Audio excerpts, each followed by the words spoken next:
김영훈의 두뇌 교육을 시작하겠습니다. 오늘의 주제는 측두엽을 키우는 능동적인 읽기입니다.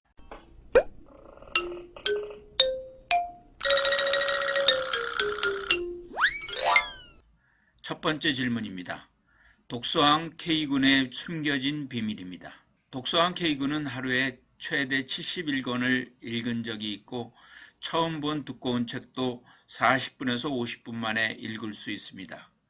K군은 책 속의 목소리를 상상하며 마음의 귀를 기울인다고 하는데 한번 책을 읽으면 4~5시간은 기본입니다. 밥을 먹을 때도 화장실을 갈 때도 놀이터에서도 K군이 책을 읽을 때 몰입도가 뛰어납니다. 방송국의 요청으로 K군의 독서 몰입도를 알아보기 위하여 뇌파 검사를 한 적이 있었는데 뇌파를 찍으면서 책을 읽고 몰입하는 것이 쉽지 않은데 K군은 아주 잘했습니다. K군은 책으로 둘러싸인 자신의 방에 들어서자마자 책을 읽기 시작하고 빠른 속도로 독서를 해나갑니다. K군은 자신이 다른 아이들보다 빨리 책을 읽을 수 있는 이유는 책 속에 등장하는 등장인물의 목소리를 이용하여 책을 읽기 때문이라고 말합니다. 방송 제작진이 45분 만에 책을 읽어낸 K군의 몇 가지 테스트를 진행했는데 K군은 스토리 내용을 정확히 기억하고 있었습니다. K군은 주말에는 도서관에 가서 독서를 합니다. 오전 9시부터 책을 읽기 시작한 K군은 도서관이 끝날 때까지 자리를 떠나지 않고 책을 읽습니다. K군은 마음이 슬플 때는 즐거운 책으로 기분을 풀고 마음이 복잡할 때에는 슬픈 책으로 가라앉히고 지루하고 재미없을 때에는 소설책을 읽는다고 합니다. 도서관에서 집으로 돌아온 뒤에도 책을 손에서 놓지 못합니다. 여동생이 놀자고 보채도 책을 보느라 정신이 없습니다. 식사를 할 때도 가족 간의 대화가 이루어져야 하지만 책을 읽느라 밥도 제대로 못 먹는 K군입니다. K군은 5살에 한글을 다 깨우치고 책을 읽기 시작해서 어휘 구사력과 독서량이 다른 또래 친구들보다 우월합니다. 그러나 K군은 많은 독서량에도 불구하고 성적이 좋지 않았습니다. 수업 시간에도 K군은 몰래 독서를 하다가 선생님한테 들키기도 합니다. 쉬는 시간에도 친구들과 어울리는 대신 독서를 합니다. 책을 읽을 땐 책이 본인을 끌어당기는 것 같다고 말합니다. K군에게 어떤 종류의 책을 좋아하냐고 물으니 현실에 일어날 법한 일, 소설류를 좋아한다고 하였습니다. 책을 읽을 때 K군의 뇌파는 빠른 베타파가 나왔습니다. 게임에 수동적으로 빠졌을 때 빠른 베타파가 나옵니다. 책을 읽는다는 것은 사고하고 판단하고 분석하는 식의 책 읽기가 있고 몰입해서 빠지는 책 읽기가 있는데 K군의 경우에는 빠져 읽는 독서였습니다. K군의 지능검사 결과 보통 또래와 같은 평균적인 수준이나 언어적 사고력, 추상적 사고력만 보면 130 정도 수준까지 오르는 매우 우수한 수준이었습니다. K군은 영재성이 있지만 빛을 발휘하지 못하고 있습니다. K군이 자신이 상상한 내용을 글로 풀어 쓰는 것을 관찰할 수 있었지만 아직 미숙하였습니다. 어렸을 때 시도 쓰고 일기를 썼지만 부모님은 적극적인 지도를 하지 않았습니다. 책을 읽는 것을 조금이라도 줄여보고자 창작활동을 지원하지 않았는데 그것이 오히려 생각하고 분석하는 독서를 하지 못하게 한 것입니다. K군은 분명 영재성이 있습니다. K군이 간접적인 지식만이 아닌 직접적인 자연체험이나 과학체험으로 확장하고 책 읽는 것으로 끝나는 것이 아니라 토론을 하고 글을 써내려가며 현재 축적해 놓은 독서량들과 이야기들을 밖으로 꺼낼 수 있어야 합니다. 책 속의 주인공들과 교감하는 K군을 그대로 책 속에 가두어 놓는 것이 아니라 자신이 느끼고 생각한 바를 다른 사람들에게 표현할 수 있도록 지도가 필요합니다. 책을 읽고 독후 활동을 하거나 다른 사람과 토의를 하거나 내용과 관련된 영상을 시청하는 것으로 K군은 수동적 집중력에서 적극적 집중력으로 확장될 수 있으며 객관적인 시각으로 분석하고 비판하는 능력을 키울 수 있습니다.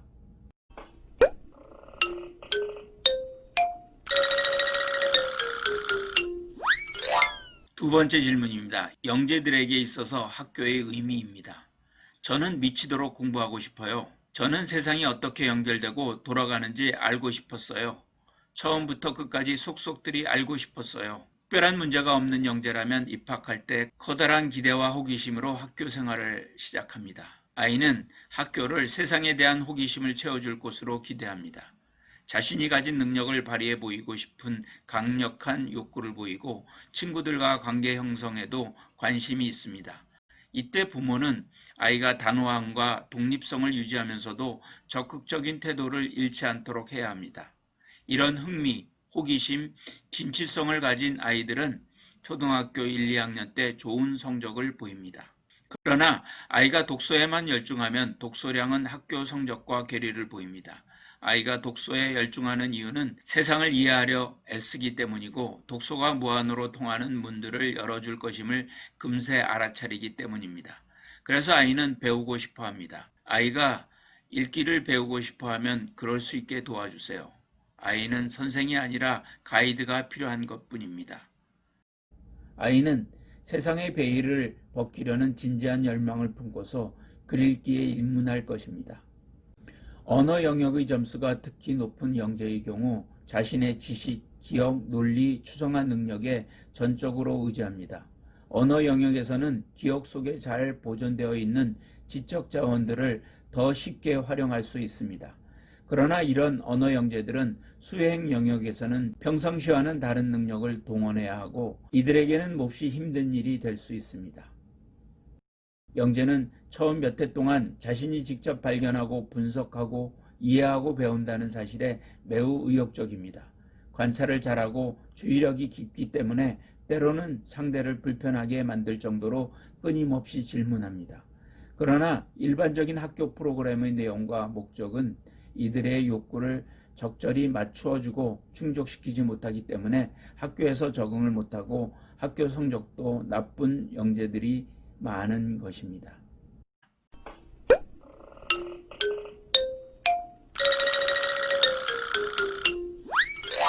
세 번째 질문입니다. 읽기의 뇌입니다. 언어의 뇌 중 가장 중요한 영역은 베르니케 영역과 브로카 영역으로 각각 언어의 이해와 표현을 담당합니다. 베르니케 영역의 왼편에는 귀에서 들어오는 소리를 처리하는 청각피질이 있고 브로카 영역의 위쪽에는 몸의 근육을 움직이게 하는 운동피질이 길게 자리하고 있습니다. 뒤통수에 있는 후두엽은 시각적 정보를 처리하는데 눈을 통해 뇌로 들어가는 신경 신호가 일단 후두엽의 1차 시각 피질로 들어간 다음 그 종류에 따라 별도의 처리 부위가 작동을 합니다. 눈으로 들어간 시각적 정보는 일상적인 사물일 수도 있고 좋아하는 사람일 수도 있고 복잡한 글자일 수도 있는데 각각의 정보를 처리하는 시각 피질의 위치가 다릅니다. 예컨대 옛날에 철수라는 이름의 아이가 살았습니다 라는 문장을 소리내어 읽는다면 먼저 책을 눈으로 읽고 있으므로 1차 시각 피질이 활성화되고 청각 피질에 저장된 단어 읽기 관련 정보와 베르니케 영역을 통해 읽은 문장을 이해하려 할 것입니다. 단어가 만들어진 구조와 절차, 발음과 의미를 살피기 위해서는 각회라는 영역이 작동을 합니다. 각회는 대뇌피질 뒤쪽에서 후두엽, 두정엽, 측두엽이 만나는 지점에 있습니다. 이곳은 시각단어 인식 시스템이나 나머지 언어 처리 시스템 사이의 가교 역할을 하기에 적절한 위치입니다. 게다가 각회는 구어 경로의 일부인 헬슈해에 가까이 붙어 있습니다. 문자는 각회에서 해석되면서 소리로 전환됩니다. 우리는 이 소리를 음소라고 부릅니다.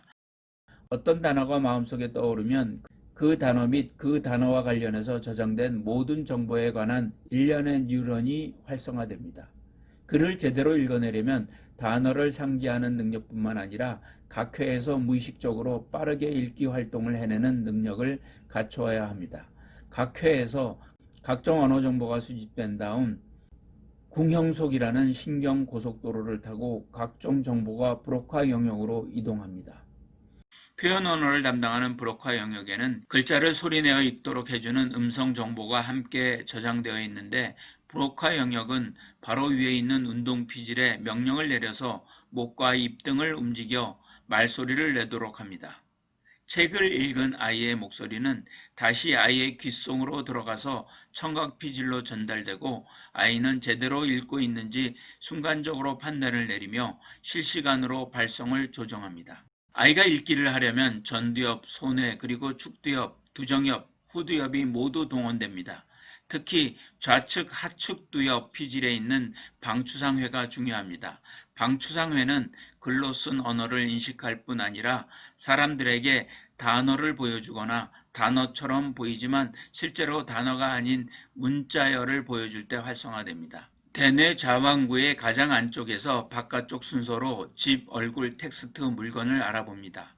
아이의 두뇌에는 각 범주별로 시각 정보를 처리하는 부위들의 순서가 모두 똑같아서 단어 텍스트를 알아보는 것은 반드시 얼굴과 물건을 처리하는 곳 사이에 위치합니다.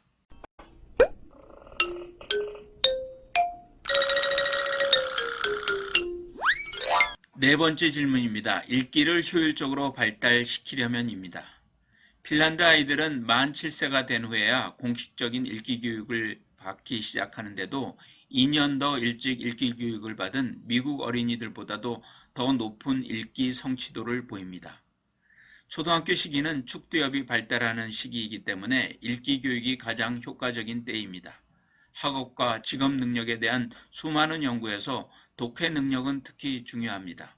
읽기가 가능해지면 사물에 대한 관심이 더 많아지고 흥미도 더 생기기 때문입니다. 따라서 운동에서 기초 체력을 중요시하듯 아이의 두뇌 발달에 있어서 기초 체력이라 할 수 있는 읽기 능력을 키워주는 것이야말로 인간을 인간답게 해주는 중요한 과제인 것입니다. 초등학교 저학년 때 읽기를 배우지 못하면 고학년이 됐을 때 공부를 잘하기 어렵습니다. 저학년 때 술술 읽고 해독할 줄 아는 능력을 키워주어야 나중에 읽기를 활용한 학습이 가능합니다. 초등학교 저학년 때 아이들은 말소리의 최소 단위인 음소를 발음 규칙과 함께 익히면서 자연스럽게 말을 소리내는 뇌의 경로에서 읽기 해독 경로로 전환시킵니다. 말을 하는 데 관여하는 신경회로를 읽기 해독 경로로 전환하기 위해서는 반복 연습과 검사를 필요로 하며 더 나아가 뇌가 자동 읽기 경로를 개발할 수 있도록 부모가 집중적으로 개입하고 도와줘야 합니다. 글을 읽으려면 우선 각자의 철자를 그것의 소리와 연결시켜야 하고 이 소리들을 결합해 하나의 소리 덩어리로 구성할 수 있어야 합니다. 그 소리 덩어리가 어떤 의미를 지닌 단어라는 판단이 서면 뇌는 그 단어가 어떤 의미를 지니고 있는지 확인하고 싶어 합니다. 그리고 단어의 의미를 알게 되면 문장 속에서 그 단어의 앞뒤에 위치한 다른 단어들의 의미를 새롭게 확인하게 됩니다. 읽기의 뇌를 발달시키기 위한 지침은 다음과 같습니다. 첫째, 일상적인 사물이나 대상에서 읽기를 가르칠 기회를 찾으세요. 아이들은 학교에 입학하기 전에 글을 읽게 하려고 스트레스를 줄 필요는 없습니다. 하지만 아이들이 과자 봉지나 거리 표지판에 뭐라고 쓰여 있는지 물을 때 기꺼이 읽어준다면 우리는 읽는 것은 재미있고 유용하다는 것을 은연중에 가르쳐 주는 것입니다. 이것이 바로 맥락 속에 뭔가를 배우는 것입니다. 둘째, 책을 읽으세요. 일상 대화의 99%는 불과 2,000개 이내의 단어로 이루어집니다. 하루 종일 대화하더라도 그저 일상적인 대화뿐이라면 우리 아이의 미래를 위해 필요한 수준 높은 단어에 접할 확률이 매우 낮습니다. 따라서 책을 읽어야 합니다. 책 속에는 수만 단어 수준의 고급 어휘들이 가득합니다. 게다가 높은 책 속에서 사용된 단어들은 단어 전문가들의 세심한 손길을 여러 단계 거치며 검증받은 양질의 것들입니다. 책 속의 글을 통해 얻을 수 있는 단어의 양과 질은 일상 대화를 통해 접할 수 있는 단어의 양과 질에 비교할 수 없을 정도로 좋습니다. 셋째, 시스템적으로 읽기 교육을 시키세요. 신경과학 전문가들은 임상적으로 읽기 치료를 받는 아이들의 뇌에서 읽기가 일어나는 과정을 촬영한 결과 읽는데 어려움이 있는 아이들도 시스템적으로 가르치면 읽을 수 있다는 사실을 입증하였습니다. 시스템적 교육을 받은 후 이들은 뇌의 단어 식별 영역에서 뇌 발달이 이루어졌습니다. 단어를 식별하는 과제를 하면서 그 단어와 관련된 두뇌 영역을 개발하고 활용했던 것입니다. 직접적이고 시스템적인 지도를 통해 과학적으로 가르치면 아이들이 정확하고 신속한 단어 해독자가 되는 데 필요한 기술을 익힐 수 있습니다.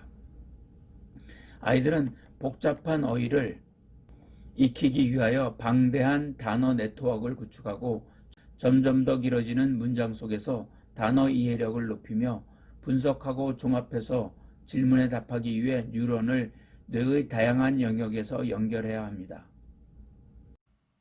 넷째, 소리내서 읽으세요. 모르는 단어가 많으면 속도를 내어 읽을 수 없으므로 기본 어휘를 두뇌 창고에 충분히 축적해야 합니다. 폴 레이션의 연구에 따르면 쉬운 글인 구어체 테스트를 이해하기 위해서는 6,000에서 7,000 단어를 알아야 하고 어려운 글인 문어체 텍스트를 이해하기 위해서는 8,000에서 9,000 단어가 필요합니다. 어휘수가 이 수준에 가까워지면서 아이는 스스로 소리내어 읽는 모습을 보이기 시작합니다. 대개 부모가 소리내어 읽어주는 단계를 지나 아이가 스스로 소리내어 읽는 단계를 지나면서 구어체 테스트를 이해하기 위한 기본 단어들을 거의 익힐 수 있습니다. 단순하게 꾸준히 읽어주기만 해도 아이는 필요한 단어들을 두뇌에 확실히 담게 됩니다. 다섯째, 쓰기를 가르치세요. 말리테샤 조시 등의 연구에 의하면 단어를 구성하는 소리와 철자와의 관계를 아는 것이 읽기 이해력과 직접적인 상관관계가 있다고 합니다. 올바른 철자법으로 글을 씀으로써 언어를 숙달하게 된다는 것입니다. 아이들은 머릿속에만 따졌던 소리를 문자로 쓰기 시작하면서 글을 쓰기 위해 적절한 단어를 고르고 그들이 읽는 단어의 의미를 생각하게 됩니다. 말할 때 사용하는 어휘보다 읽고 쓸 때 훨씬 더 많은 어휘를 활용합니다.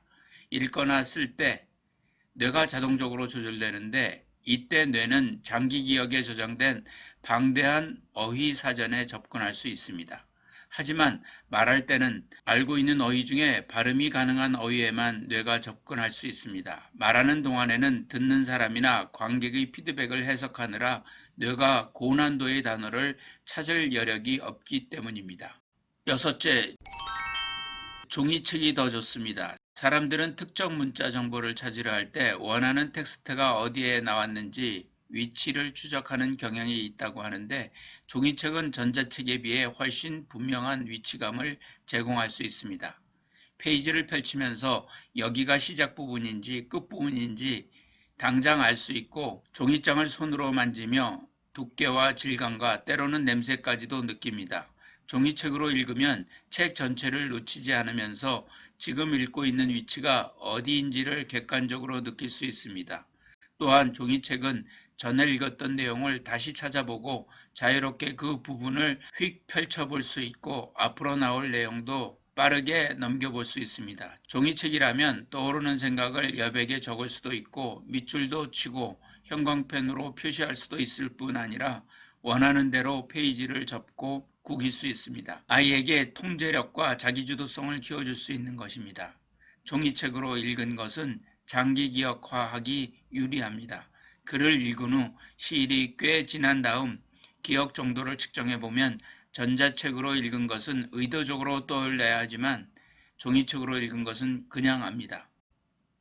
김영훈의 두뇌교육이었습니다.